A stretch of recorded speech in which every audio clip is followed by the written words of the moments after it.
Hoop 7 proudly brings to you Basketball Hustle. Ellis fumbled the ball. 2 on the shot clock. Goes up a prayer. Yes! As he was falling to the ground, it's a 3. He shot it literally from the hip. Definitely a highlight. Here come the Billikens. 4 on 2. McCall. Ellis. Left corner. We missed out. Bang! From way down under. Cody Ellis. Reddick brings low out away from the best. Stolen away by Cody Ellis. One man to beat. To the hole. He's fouled. Layup. Good. Whistle foul. Count the best. Ellis for the reverse. Through fingertips. What a move. Ellis drops in a bomb. I love seeing Cody Ellis coming out feeling good. Ellis. Cody Ellis. Ellis. Pull-up jumper. Cody Ellis. Bang. Cody Ellis, can he stand and deliver? Cody Ellis. Now it's time for another episode of Hoops Heaven's Basketball Hustle.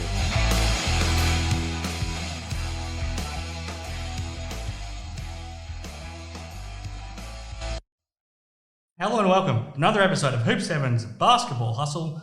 We're 3 weeks in to the NBL season and there's plenty going on. This will be a jam-packed episode. We'll have all of our awards like normal. We'll hear from Damien Martin with his Best Defensive Player Award. Scott Ninnis will pick the Galen winner. Matty Knight will drop by with his Player of the Year awards. But we've got a suspension to talk about, Cody. We've got some team spending numbers to look through. We've got a couple of surprise teams firing. New Zealand Breakers and Tasmania JackJumpers.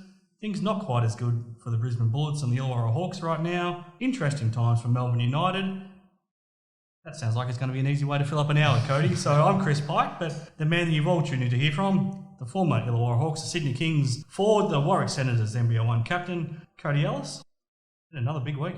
Massive week. Look, like you mentioned, there's some teams that kind of rose to the top and a couple teams that have fallen by the wayside a bit that are a little bit surprising. But massive week. And, that's just not just on court, there's lots going on off it. So, plenty to talk about this week, mate. Yeah, absolutely. Yeah, plenty going on. We've got a new import signing we'll talk about as well, and who knows if that's the only move we'll make. So we're here thanks to Hoop 7. Check them out at hoop7.com.au for all of your basketball needs, or if you happen to be in Perth, check them out on Murray Street in the Perth city. Before we get to our talking points, Cody, I'm going to put you on the spot to start the show this week. Yep. Who's in the biggest trouble to not still have a job in the NBL this time next week? Would it be James Duncan, Jordan Caroline, or whoever heads up the NBL's match review panel? Jeez, yeah. There's a bit of a flip of the coin between all three. I think right now, it'd have to be James Duncan. I think he's got to be under enormous pressure. They trusted him with the reins again and they've got such a stacked squad that they're just not performing to where they should be. Like we said at the start, they're going to be a team that needs a bit of grace period just to get used to each other, and it just hasn't clicked at all for him. So I think he would probably be under the most pressure right now. And it's tough to say. We don't want to see anyone lose their job. And not at all. He seemed like a smart coach. He seemed like a good coach. The players seem to like him. But let's get straight to our talking points. And that started the Bullets, given you raised them, Cody. The reason I thought they were going to go so well this season, or a big part of it, was because of the chemistry that I thought that they looked like they had during the Blitz. Yeah. They looked like they were really clicking as a team. They've shown none of that in their first 4 games now. They're the only winless team in the competition, and they look like they're a long way off winning a game. And I don't want to put words in your mouth, so I'm interested to get your opinion. But to my mind, a big part of it is it looks like they're playing like a team of individuals. And Aaron Baines looks like he's out there still trying to find his groove, and he hasn't played for a long time. Nathan Sobey's the same, where he's still trying to get his own feet under him, trying to find his own game again, and not necessarily helping those around him get better. You got Tyler Johnson, who's still trying to work out what works in the NBL. You've got Harry Froling, who's trying to prove that he still belongs in the league. You've got in any team you've got guys that are out there with their own motivations, but to me it looks like this team has a few too many guys that maybe aren't doing what's best to help their team win games right now. Right, and this is part of the reason why I don't like the Blitz in terms of figuring out if teams are going to be good or not, right? Because, like you said, they looked really good in the Blitz. And then once the season hits, it's a different story, right? Yeah, look, there's lots going on there. There is lots going on. There's guys that have not played for so long, Baines and Sobes. it almost looks like they're trying too hard to get their momentum, their touch, their game back, which, I mean, it's got to be frustrating. It's got to be frustrating. And as someone who, both those players were at an elite level, and then for a year or two, and bronze medalists. Yeah, exactly. So it's got to be frustrating for them. And from their point of view, they'd want to get back to that level as soon as possible. And it just takes time. So look, the best thing they can do is just work within the system to do that, I think. It's kind of been proven in this league that you can't just do it individually. You know, it's too good of a league, and there's too many good players around. And yeah, look, there's lots going on. I think for mine, Jason Kadee has been really good for them. He's been the one that's kind of showed that resolve and showed that leadership to try get everyone on board and play as a team, but it's just not clicking for him. It's just not clicking. So, and you know, at the end of the day, you have to look at the head coach for that. Unfortunately, he's got to be the one to reel that in and make sure that they're clicking on all cylinders, and it's just not happening for him right now.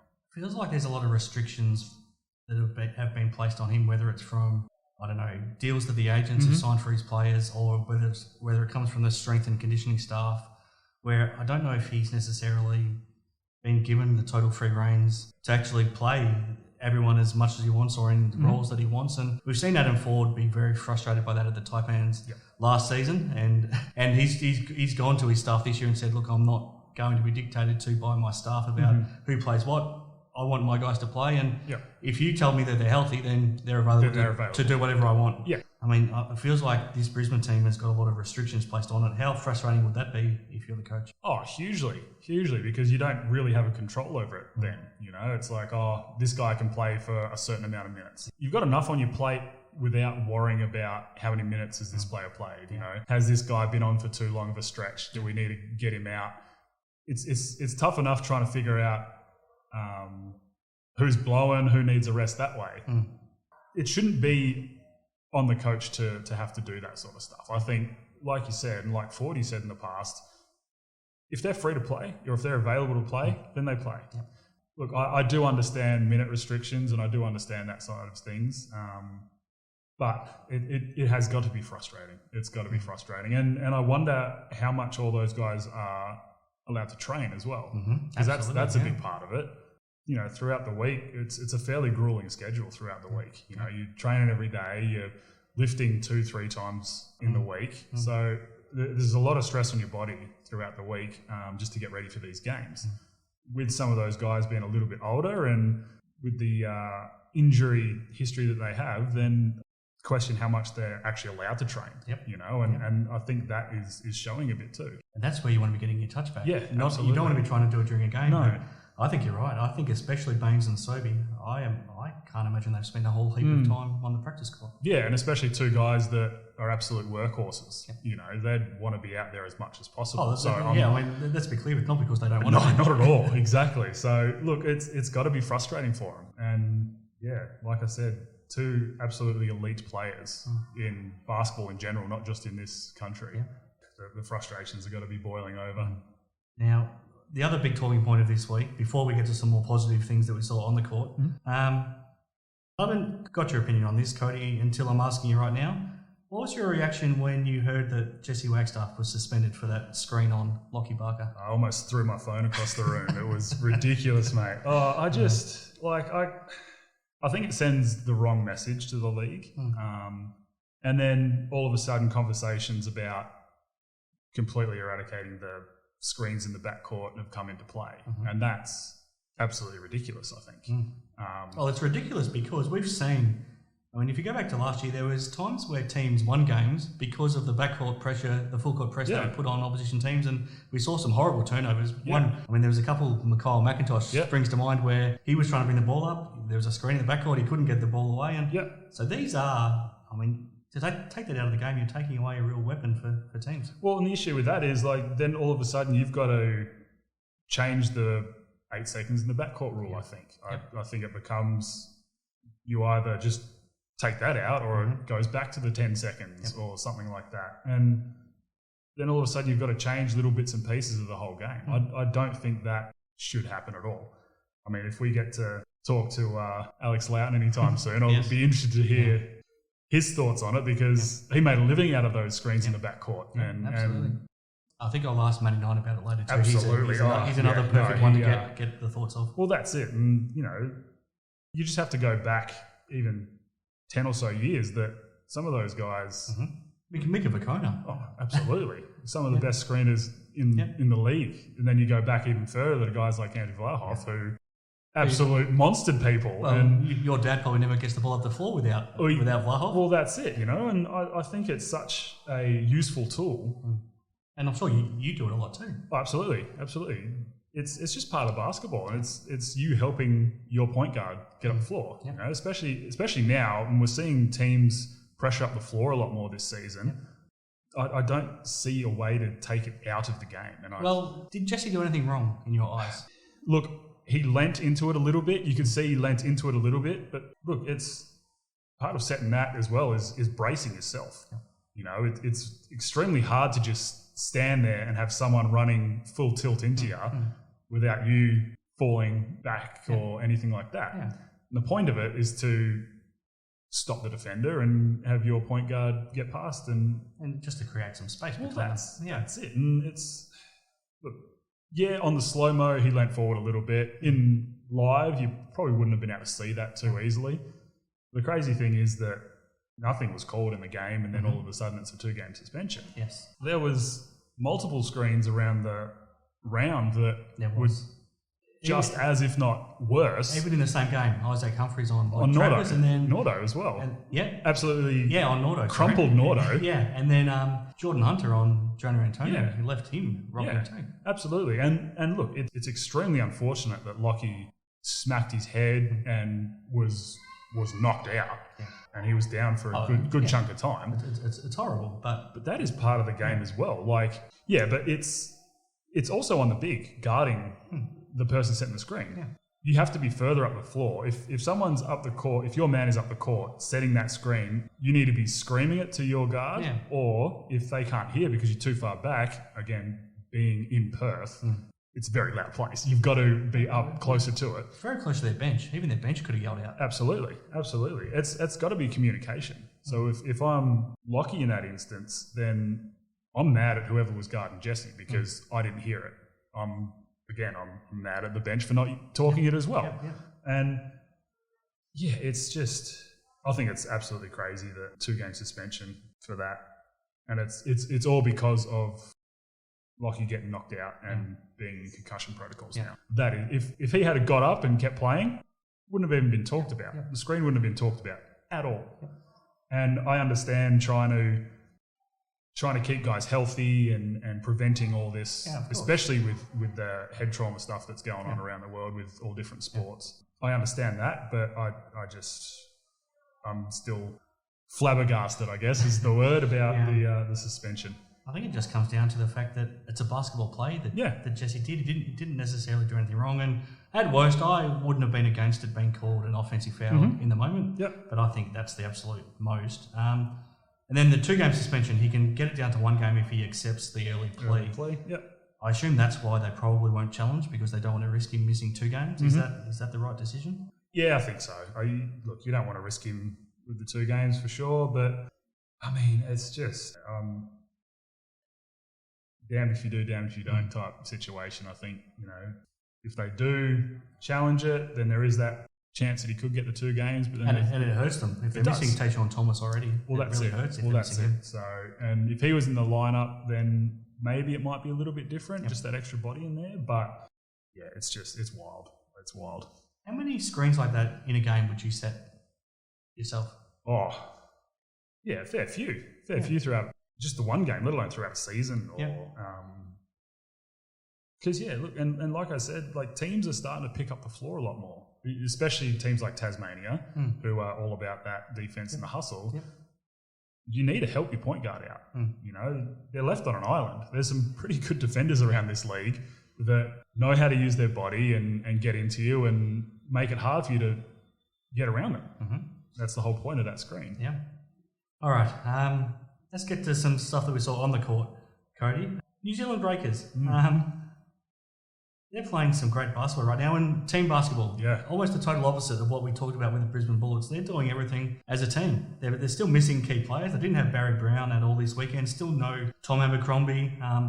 Cam Glidden was really sick this week and only played in the second game and still comes out and knocks down 4 3-pointers on Monday night. Will McDowell-White almost didn't play in both games. He was that sick. Yeah. But as we will see later from Matty Knight, he was the player of the week. Yeah. I mean, he was that good. They've got 3 imports, or 2 imports for this weekend, but over the first 3 weeks, they've got their 3 imports who are happy to play a role, not looking to be dominant. You've still got you've got McDowell-White and Leafa in the backcourt doing a really good job. I mean, everything they're doing as a team. They've bought in defensively. They're crashing the boards really well, and they're pretty efficient offensively. They're actually a lot of fun to watch right now. They're awesome to watch. Yeah, it's great. And again, doing all this on the road right now. So yeah, look, Will McDowell-White has been unreal for them. Even Crook this weekend, he still had a heck of a round.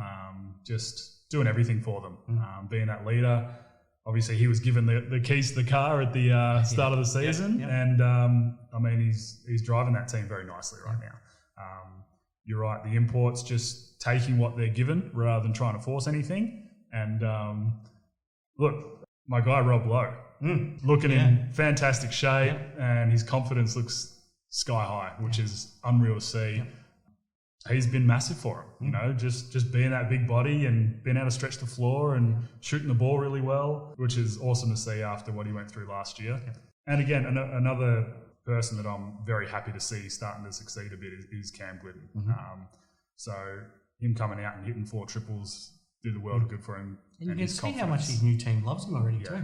Yeah, oh, absolutely. He's one of the best guys going around, you know, as a teammate, and I think he can be he can play a massive role for that team. Just be that spark. And I mean, if he gets back to the Cam Glidden of the end of his Cairns career, then it's going to be a nightmare for teams. Yeah. I love Modi Mayor's comments after the win on Monday night. He just said, if we're in a tough spot and I need someone to hit a shot, or if I need to make a play, all I need is Cam Glidden. Exactly. Just give me Cam Glidden. Yep, exactly. It's fantastic to see. And I mean, after everything the whole club and organisation's been through for 2 years, they deserve a bit of success. So I think everyone's pretty happy for them, probably except for the team playing them on that given night. Because defensively, they really have bought in, and they're probably the best defensive team in the league just about right now. Second best is probably the Tasmania JackJumpers. Yeah. We were concerned about them a little bit early on because they didn't seem to have the same defensive bite, and then offensively they seem to be lacking a little bit. But all of a sudden they've got back to that defence that was their trademark last year. They're rebounding really well. They're defending strongly. And we saw Josh Majette shoot himself out of his slump. And incredibly, I mean, he was plus 32 in that game where they beat the Adelaide 36ers last week. Just unbelievable. I mean, his all-round stat line, 23 points. So he caught fire, but he did a bit of everything. 7 assists, 4 rebounds, 4 steals. It was just an incredible game. And then they had different guys. I mean, both their other imports, Milton Doyle and Rashard Kelly, are both stepping up, and everyone's playing a role. Fab Krislovic is doing great. Jack McVeigh playing well. Matt Kenyon's that solid guy. Jared Weeks is shooting the absolute lights out right now. I mean, they're on a pretty impressive run all of a sudden when 2 weeks ago we were concerned about them. Oh yeah, they've just turned the corner as they did last year. You know, I think just took them a few games to get going, and I mean, they're certainly doing that now. Look, like we said, Josh Majette plus 32 in a game is just unbelievable. That's a heck of a stat. And look, there are factors that go into that, like, you know, but to have your own plus minus as a plus 32, which, if you don't know, means that when he was on the court, there were 32 points better than Adelaide, Adelaide that we thought are going to win the thing. So that's a very impressive effort, and especially for a guy that felt the pressure, I think. Look, I don't think that he would have felt it from Tassie by any stretch of the imagination, because, you know, those guys seem to be, you know, all in on everyone on the roster, as we saw last year with them. It's almost just a personal pride thing. Absolutely. Because he didn't play at all down the stretch or in overtime the previous week when they got the job done against Brisbane. For sure. And then, you know, all the outside noise of him needing to be better for that team does come into play, including us. We said it too. No, he certainly shut us all up and proved that he's still just as good as he was last year. And hopefully he can continue that going forward for them as well.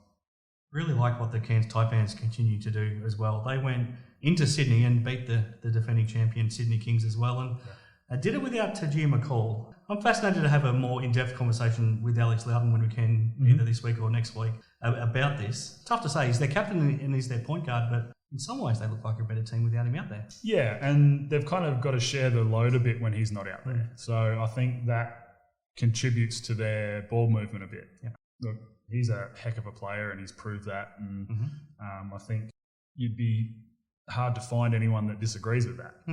But yeah, look, they just look like they move the ball better when he's not out there.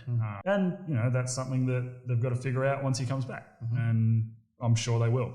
I'm sure 40 will get them, you know, clicking on all cylinders when he's back as well. Yeah. So, yeah, look, definitely interesting, but that's a heck of a win for them over the reigning champs. A couple of not so good things from the weekend. The Illawarra Hawks are really struggling right now. They're clearly missing that second playmaker alongside Tyler Harvey. They've now confirmed that Peyton Sievler is the guy that will come in to be his replacement. And he's a great playmaker himself. He's a good scorer himself. So he's probably going to provide something similar to what Justin Robinson would have provided. But is that going to fix all of the Hawks' problems right now? Yeah, look, I think it's a good signing considering what they'd lost. Yep. I think if you wanted a combo guard like that, he's probably as good as you could find. Absolutely. I just kind of wonder if their problems lie elsewhere. Yeah, look, there is obviously problems elsewhere, and they've got 2 injury replacements on the roster right now, and you know that's difficult. And you've got, I guess, you can put the ball in his hands more and have Tyler Harvey running off screens like we'd spoken about earlier, which I think will be good for him. And then other way around, you can have Peyton coming off screens and all that sort of stuff because he can do the exact same job. Shooter too, absolutely, he can. He's proven that he can put points on the board. So, look, I think it's a good signing, and that's probably who they were after with who they'd lost. But yeah, look, I think they are struggling a bit. I think you know guys like Sam Froling probably need to step up a little bit. And who's there that can actually help him in the front court? They just seem to be lacking depth in that area. A little bit. Like you said, there isn't a whole lot there. So look, they're going to have to try to figure things out because,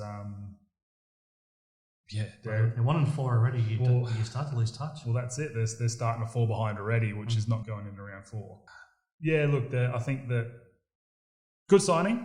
But I do think that they need to address other aspects of their roster if they really want to make a push for the playoffs. A couple of guys I'm interested in your thoughts on as well. And coming to this season, both the Phoenix and Melbourne United went for power forward imports who I guess they were hoping might be able to spend a little bit of time as an undersized centre, but they were hoping they wouldn't have to. So Alan Williams at the Phoenix and Jordan Caroline at Melbourne United, both of them are struggling to have their coach actually find a role for them. So when they're playing the 4 spot, they're probably neither of them are mobile enough to go with some of the stretch 4s like a McVeigh or a Zave even. Or a Brady Manick at Perth. They probably aren't quite agile enough to go with them. But then if they're asked to play in the centre spot, they're not quite big enough to go against some of the bigger bodies either. And I think now that Joe Chee's coming in at the Phoenix, that probably lessens the role for Williams, and he only played 15 minutes against New Zealand. And then at Melbourne, I mean, Dean Vickerman's shown that he's got much more faith in Dave Barlow than Jordan Caroline right now, and that's a concern given he'd just come out of retirement. They were probably hoping he was kind of the guy that break the glass in case of emergency type guy, but now he's playing big minutes and starting, and Jordan Caroline only 18 minutes against Perth, 16 minutes against Tasmania. If you've got guys to play that sort of a power forward role, undersized centre, can you afford to have that sort of guy as an import in the league right now? Yeah, look, they're more of that like traditional power forward, that a little bit slower but bigger, stronger type guys, right? They are too small to be centres because there's some big units in the league now. But the other power forwards around the league now are really more 3-men these days. It's kind of like a 3-man that is kind of thrust into that role because they're that bit taller. Zay, for example, McVeigh for that example. And you got to be able to run with those guys. They're the pick and pop, take you off the dribble type players that your traditional power forwards probably struggle to guard a bit. So, let's be honest, like you as well. And you would probably love a matchup against a guy like him. For sure. And that's where your eyes light up because you're like, all right, pick and pop. They're going to be slow to get out to you, or if they're out on your toes when you catch it, you're able to get around them and get to the rim. So yeah, it's going to be interesting to see what both those teams do with those players, because especially as an import spot, you can't be given these numbers. That's just how it is in this, especially in this league now.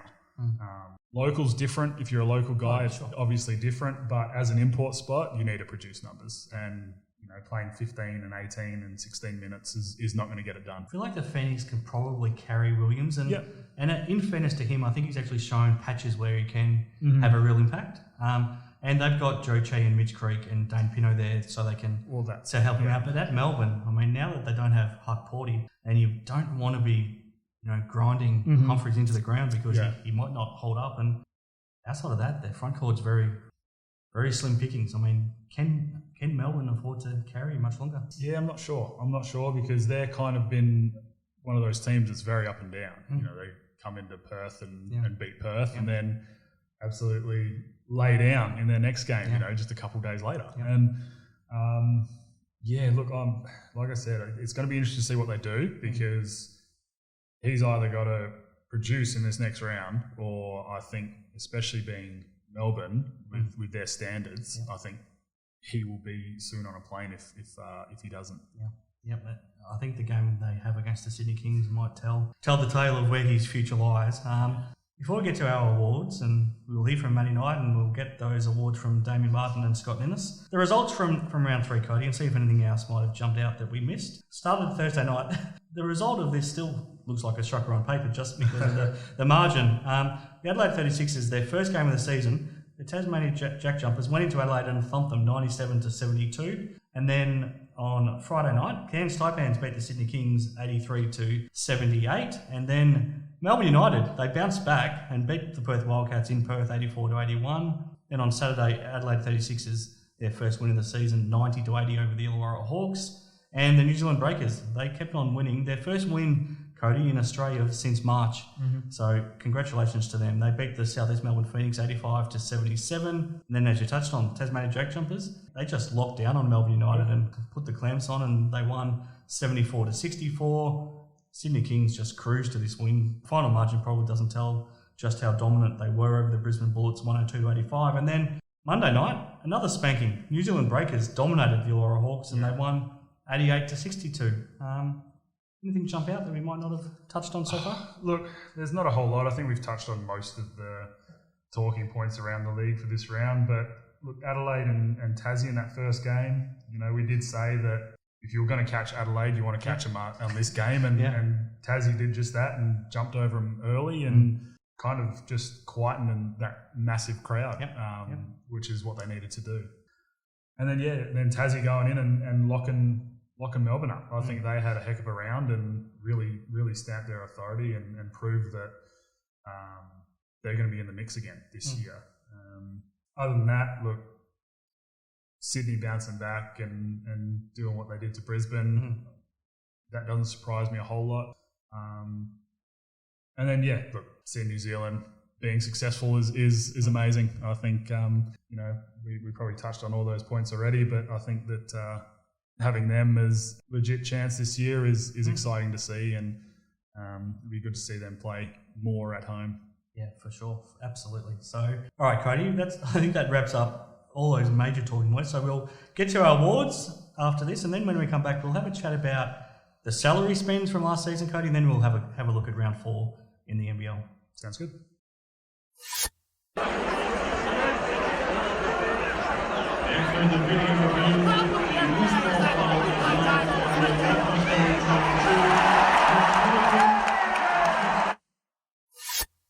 Into our awards section here on Hoop 7's Basketball Hustle for another week, and let's start with our Galen Award for the best team man in the NBL, named in honour, of course, of the late, great Galen Young. And thanks to our friends at Sports Card World, last week, thanks to Scott Ninnis, the Adelaide 36ers Hall of Famer and the only man involved with every Adelaide 36ers NBL championship as a player and a coach, put it out to our listeners, and he gave our listeners the option of either Xavier Cooks from the Sydney Kings or Jack McVeigh from the Tasmania JackJumpers as his as his options for this week, with one of our lucky listeners here on Hoop 7's Basketball Hustle to win a Panini Illusions Blaster Box Pack, valued at $89, thanks to our friends at Sports Card World. And we've put all of our listeners that were lucky enough to vote through social media. So we put it out onto Facebook, Instagram, and to Twitter. And everyone that voted and commented has now been put into the draw. And we're about to announce our lucky winner.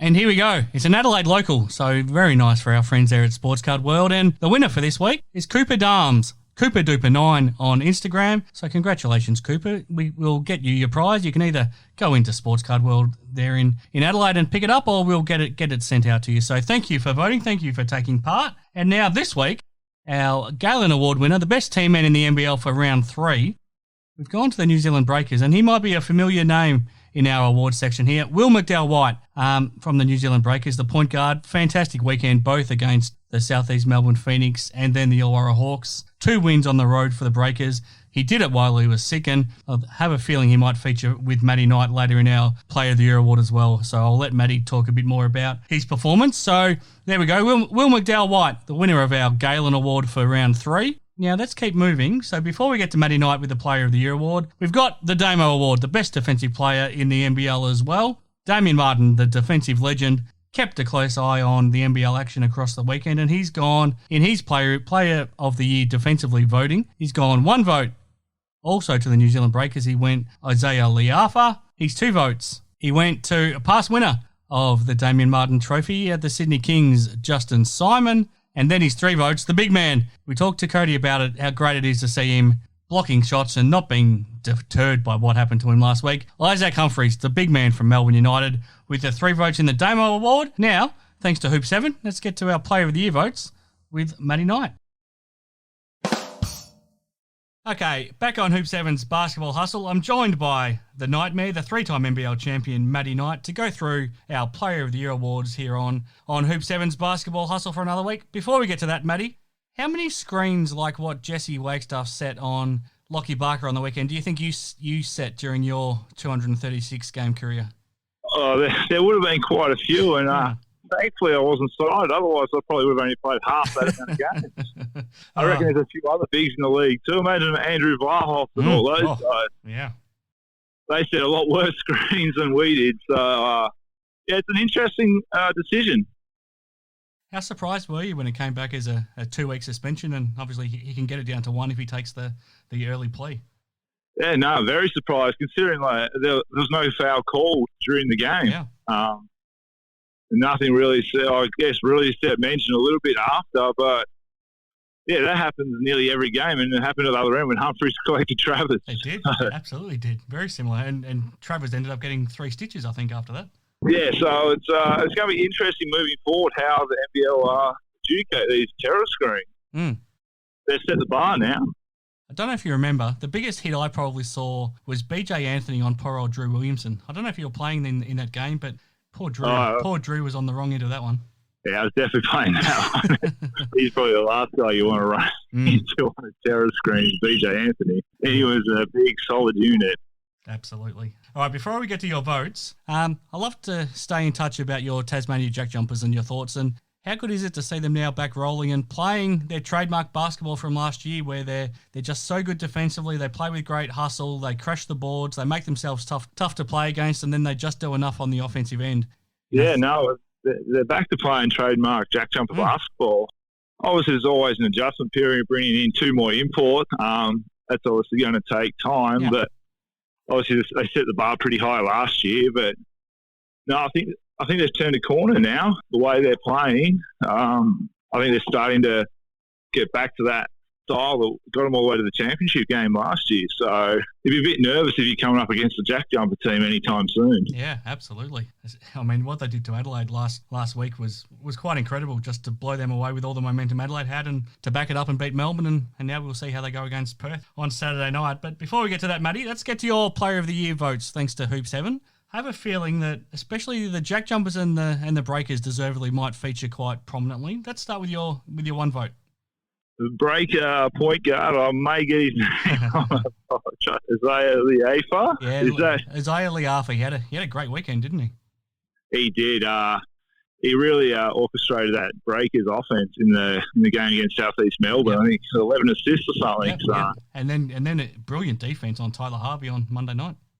Exactly. He probably didn't score as much or wasn't involved, but yeah, his defense. And sometimes that's what goes unnoticed. Is imports held to a pretty low score. No one really gets the credit, but he doesn't care about scoring, and that's what New Zealand need running that show. And he's really stepping up. Yeah, no, absolutely. Great pickup. I think Damien Martin might have him featured in his Defensive Player of the Year award as well this week. So well spotted by you both. What about your 2 votes? 2 votes. I'm going with Justin Simon. He was massive, Sydney. Obviously, Sydney didn't get off the start they wanted, but yeah, to go up there and play a desperate Brisbane team, first home game of the year, he really stepped up. And if he can become a consistent scorer as well as his defence, they're going to be even harder to beat. Well, I mean, they knew what he would bring, intensity-wise and effort-wise and defensive-wise, but, gee, to get 23 points out of him is a massive bonus for the Kings, isn't it? Exactly. It takes the pressure off other guys if they're having a quiet shooting night, like a DJ and that. So, if he can consistently between that 15 to 20, that makes them even tougher. All right. What about your 3 votes? Veteran from New Zealand, Rob Lowe. Yeah, great pickup. Once again, he was fantastic against Southeast, just in the right place at the right time. He looks like he's finally healthy. Yep. I think having a full season back playing in the New Zealand league's really giving him his confidence. And, yeah, he was massive for him against that Southeast and backed it up against Illawarra. Yeah, he did. It's amazing. There's been times in the past 2 seasons where Dan Shamir couldn't find any minutes for him. I mean, he's showing that he's a really quality big in this league. And it looks like he's enjoying his basketball. Yeah. You look at all those breakers, you look at him on the bench, and it's pretty hard not to be when you look at their coach. He brings a lot of entertainment and excitement, and I think they're feeding off him, and they've really bought into what he's trying to teach and bring to the Breakers. So, yeah, they could be the JackJumpers of last season if they continue. Yeah. Obviously, they get to play at home this year, and their defense hasn't been talked about much, but they're playing some pretty high defense. Absolutely. And their import, they won 2 games without their leading scorer. Massive. So you bring him back into the fold. And still got Abercrombie to come back in too. Yeah, exactly. So they're only going to get better and better and better. It's just great to see them back home. It looks like they're really enjoying basketball for the last couple of years. It'd be pretty tough being living in a hotel room. So, it's great to see Rob Lowe really enjoying his basketball again. Definitely. We might not be done with the Breakers either in your award. What about the 4 votes? I'm going Josh Majette. Absolutely. Yeah, he was back to the Josh Majette of old from last year. Yeah. He was massive in that Adelaide game, and I feel like he runs that show. So if he's up and about, Kaz is up and about, they'll follow him. So it's great to see him find the touch he had last year, and I just hope he continues to play at that level, because if he does, that's tough to beat, and it takes the pressure off Doyle and Kelly having to score as much as well. So, it's great to see. So, yeah, we get another challenge this weekend against the Wildcats. So, down in Tassie, I know those Tassie fans will be very excited about this game. I mean, we've talked a lot about the Tasmanian imports, and now over the last 2 weeks in your award, all 3 of their imports have featured in your votes, so they're all stepping up. Exactly, and that's what they need. Obviously, they've got a great local contingent, but you're not going to win with the locals. You need your imports stepping up, and that's what they had last year, and I think that's what's starting to happen now. The imports are finding their feet in the system, and they're starting to work out what role works best for them. So, yeah, I feel like Tassie's starting to get their stride. Now, your 5 votes, I have a feeling we might be going back to the Breakers' backcourt, are we? We are, yes. He had a great off-season with the Boomers and that, and Will McDowell-White, he's just playing some fantastic basketball right now. In that high pick and roll they're running, he's getting the basket, floater, or he's finding his bigs. Yeah, for New Zealand to be successful, their backcourt has to really step up, and they did this weekend with their leading scorer Brown out. So it's great to see Will playing some great basketball. And even more remarkable, he almost didn't play both of these games because he was so sick. He got even worse on Monday and couldn't get out of bed, but he pulled himself out to play in Wollongong, and that probably makes him even more deserving of your 5 votes. Oh, exactly. Like, there's nothing worse than sick than you've been asked to go out and play 40 minutes of basketball with contact. So, full credit to him. It shows you how much it means to these Breakers, how important he is. To be that sick but still come out and play and leads your team to 2 wins. It's massive. And I'm sure, even though they've got a pretty tough schedule coming up at home and then in Cairns, I'm sure they'll take a lot of confidence away from this weekend, knowing still got Barry Brown to come back in. Yeah, absolutely. No, really enjoyed your votes again, Matty. I think you're right on the money and enjoyed your insights as well, and look forward to doing it all over again next week. Thanks, Pikey.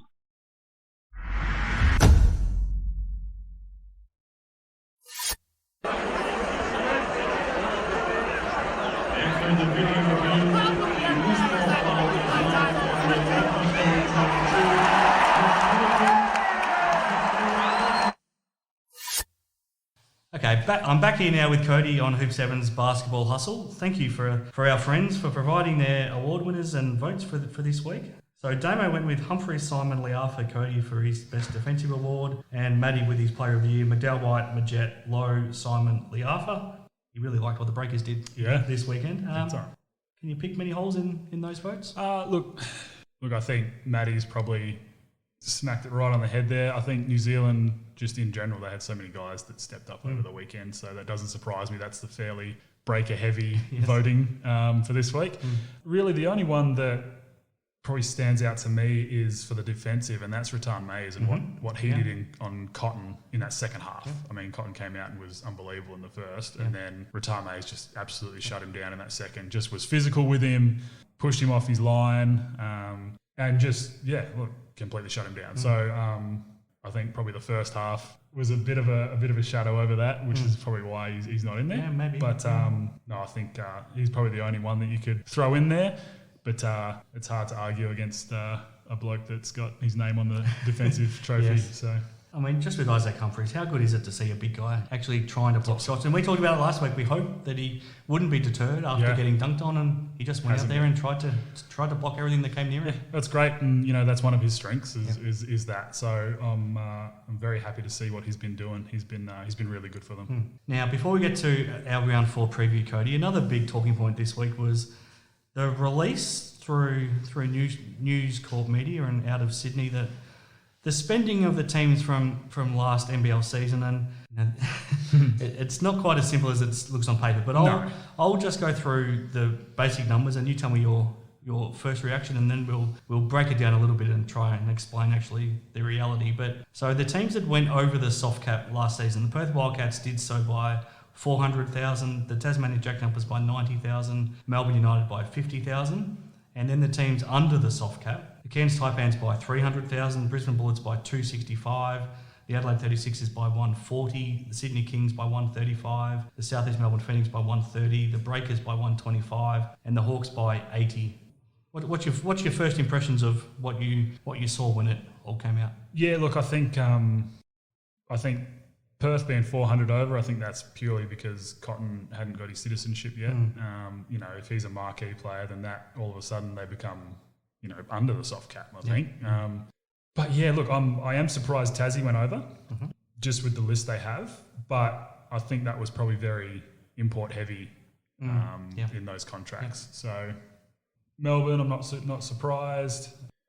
Cairns, that makes sense. They're one of those teams like Illawarra that don't have that same budget that some of the bigger teams have.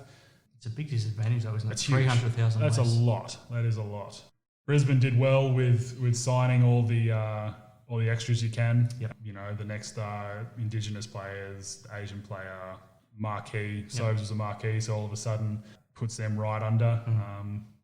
Look, I'm not overly surprised. I think, again, Sydney did that well as well with the roster they had. They spread it out, especially having a guy like Cooks as your marquee. So, look, I'm not overly shocked with a whole lot. They can all, I think, be explained fairly well and be interesting to see what it is for this year. Yeah, let me try and explain it a little bit more to anyone that's not on top of it. So those are the numbers without taking just the pure salary cap numbers that you declare for the players you played that you don't get any bonuses for or you can't deduct anything for. So what that means is that if you have a next star on your roster, you don't pay for that player. That comes out of the NBL cap. So if you were at the Sydney Kings, Makua Maker, or if you were Usman Jeng at the Breakers or Ariel Hakporti at Melbourne United, you get those guys without having to pay them out of your salary cap. But it also includes an ability to sign an Indigenous player without him counting towards your salary cap. So we saw a couple of teams, take that path. The Sydney Kings had Boali Bales and Brisbane Bullets had Tamari Wigness. And then also you can sign a player from certain parts of Asia. So we saw a couple of Asian players in the league last year, and Joe Cheese back this year, obviously, and Big Lou at the Bullets. And also you can sign marquee local players. So you can't have an import as a marquee player, but somebody like a Nathan Sobey or a Xavier Cooks can be classified as a marquee player, which means that most of their salary doesn't count towards the salary cap. So these numbers are not quite as simple as they No, say. not at all. Not at all. And look, there's lots to go into it, and especially now with all those separate parts to it, and only a certain amount for a player goes towards the cap, and some are from the NBL. It makes it really messy if you don't 100% understand it. So, it was interesting to see everyone's reactions to it all, and again, I'm not sure that most people that have been talking about it really understand the numbers and all that sort of stuff. So, look, I think it's good that the team's salaries are knowledge. I don't think individuals' salaries should be knowledge. Not like the NBA, because not everyone's on 120 million over a couple of years. So look, it doesn't bother me too much that the team's spend has been leaked, and look, I think that's something that should be addressed for sure. The biggest reaction has come to the Wildcats being 400,000 over, but like you touched on, suddenly if Bryce Cotton is a local and can be a marquee player, I mean, let's assume that he's on 600,000 as a rough guess. But all of a sudden, if 400,000 of that doesn't count towards your salary cap, they're not over the soft cap, and I assume they're on probably something similar this year. So if he suddenly gets his citizenship and counts as a marquee, I think that changes dramatically. And then you've got the Sydney Kings, who I think the first line in the article was that he's proof that the Sydney Kings didn't buy a championship, and of course they didn't, but they took advantage of the rules well. Because I'm sure Xavier Cooks is on a lot more than 170,000 that goes towards the salary cap. They didn't have to pay Makua Maker at all. They didn't have to pay Boali Bales at all. So in fairness, that's probably 700,000 being probably underestimating it a little bit. That doesn't go towards their salary cap, and there's nothing wrong with that. I mean, those are the rules. But I mean, to say that the Wildcats tried to win a championship and the Kings didn't, I probably think it's a little bit misleading. Yeah, I think it is too. And look, all these rules have been put into place so that we can get the best players possible down here. Sure. And, to give some of the lesser teams a bit more of an opportunity, which, I mean, look, it is tough. But look, the only two anomalies there are the Perth with 400 over and then Cairns with 300 under. I think that's kind of proof of where they are at financially, unfortunately, which makes it tough. But that's been Cairns for, as long as I can remember. Yeah. So it does make it hard to compete when you don't have that same money. But all these different rules are in place now to try and help and alleviate that sort of stuff. Last thing about it, the NBL doesn't want these numbers being made public, and they're not happy that they became public. What are your thoughts on the fact that they did become public? Oh, look, I think part of it is because people don't quite understand everything that goes into it and what goes towards your cap, what doesn't go towards the cap, what the NBL is paid for. I think that's probably why they're frustrated that it's come out. But again, look, as someone who understands it, I like that it came out, and it's good to see some of the numbers, and again, not too many surprises from mine. So, I think it's more an understanding from Gen Pop that is frustrating the NBL more than anything. And I think that was probably proven in the reactions that we saw. All right, let's get back to some on-court business, Cody. Let's get to round 4 in the NBL, and it starts Thursday night with a doubleheader.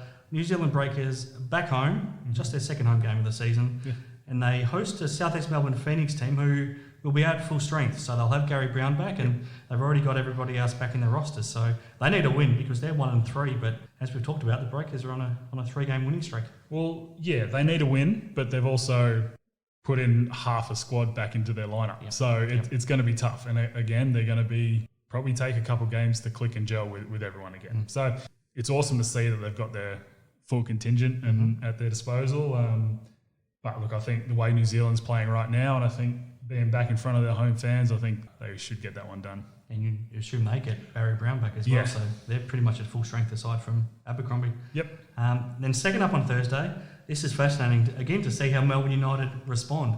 They're at home to a pretty fresh Cairns Taipans team who haven't played since that win over Sydney last Friday. Yeah, so again, this is going to be a bit of a flip of the coin one because it depends which United team shows up. They've got to be able to stop Cairns in their running game, and I think that's going to be tough for them. But they've shown that they can lock teams up. So I think if they come in defensively minded, then I think they'll fare pretty well. But Cairns are playing really well, and you're right, they're going to be fresh and healthy. And let's go with. I think Melbourne get that one. I think Melbourne get that one because of the way they laid down at the end of last round. I think it's a tough one because the ramifications for Melbourne losing again are significant, but Cairns are playing so well at the same time. So well. Friday night, this is fascinating as well. So you've got the defending champion Sydney Kings against the team that wants to be in that position, the Adelaide 36ers. Yeah, and there's certainly been plenty of hype around this game, and none of it from the players. So, look. Do you like that? Do you like owners being outspoken? Oh, look, it doesn't bother me too much. I know it bothers a lot of people. Doesn't bother me too much. I think it just shows how invested they are, which is good. But look, it's this is going to certainly be one of the heavyweight bouts of the season. So, look, I'm looking forward to it. I think Sydney's playing a lot better than Adelaide has showed so far. And being in Sydney, I think Sydney get it done. I'd just say them losing 2 home games in a row. Yeah, it is. But look, I mean, once Adelaide starts to click, I think they're going to be a force, like we've mentioned multiple times. But I think the Kings get this one done. 2 games on Saturday. Good luck picking this one as well. Yeah. So you've got the South East Melbourne Phoenix, who've only played over in New Zealand on Thursday night, so a short turnaround to come back home against the winless Brisbane Bullets. I don't know if I can even pick this one, mate. It's that's a tough one because look, if it was Phoenix's first game, you'd say they get that, but because they're coming back from New Zealand, that's a tough one. When you've got so many guys that are coming back from long layoffs like the Phoenix do, is the second game in a back-to-back tougher for them? Yeah, absolutely. It's obviously tougher on your body because you got to travel as well. Second game in 3 days, and just your general wind.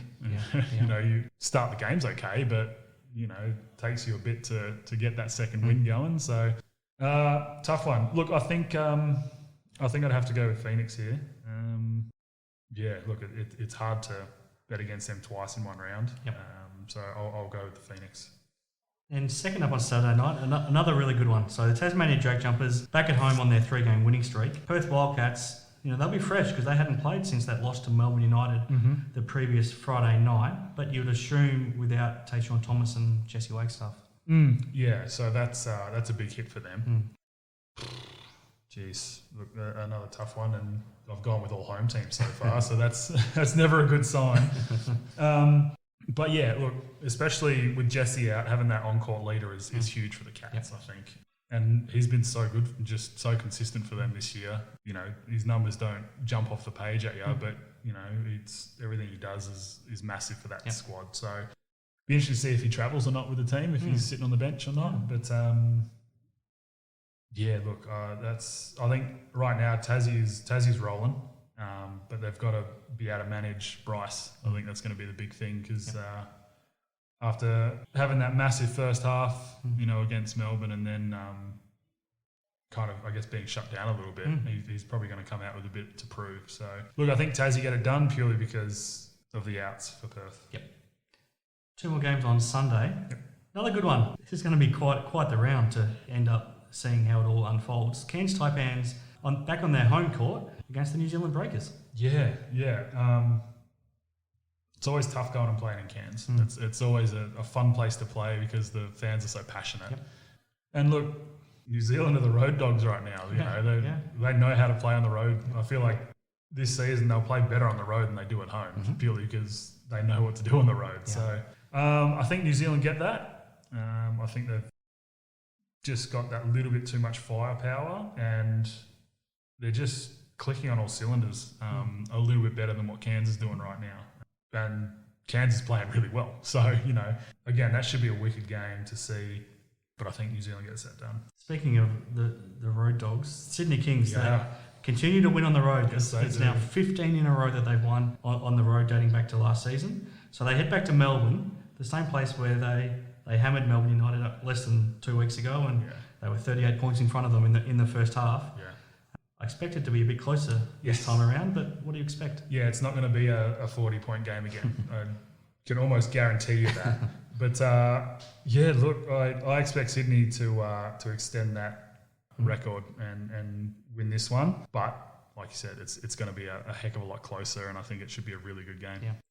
Monday night, I don't know if this will be the most aesthetically pleasing game of the round, but boy oh boy, both of these teams desperately need a win. So the Illawarra Hawks, their only game of the round, and they would have had a week in between, and I don't think Peyton Sievert's expected to be ready for this game, which is unfortunate, but they play host to the Brisbane Bullets, who by this stage could still be winless. Yeah, and look, both teams are so desperate for a win. I think Brisbane being the only winless team still, and the Hawks with just in a slump.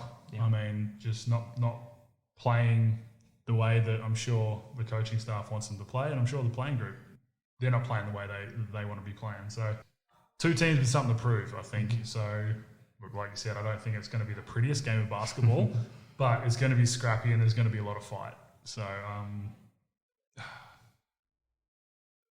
I'm going to...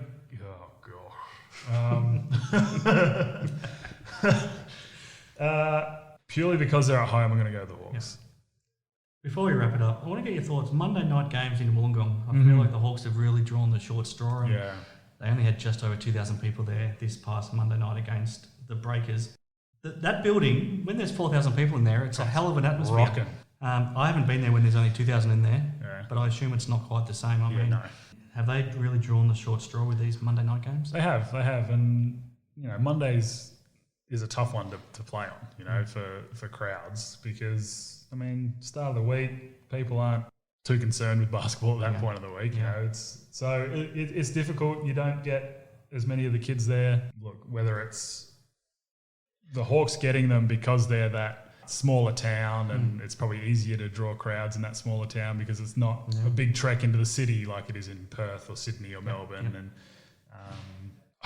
look, they have though. They've certainly drawn the short straw because, look, I've been on both ends of the Hawks crowds in absolutely rocking or, like a library almost. Yeah. So it's almost like a different stadium.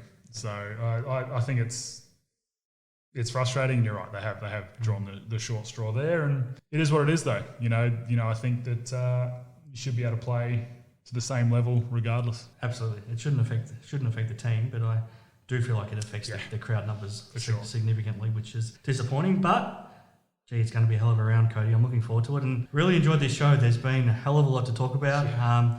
Thank you to everyone who helped with our awards, and thank you to you, Cody, for your insights into breaking everything down. Yeah. I'm Chris Pike, and I'll wrap it up and leave you, Cody, with what you're most looking forward to out of this weekend. Kings Sixers game. That's going to be a heavyweight bout, and I'm hoping it lives up to expectations because usually when this sort of stuff happens, it's fairly lopsided. So I'm hoping that teams go blow to blow in this one.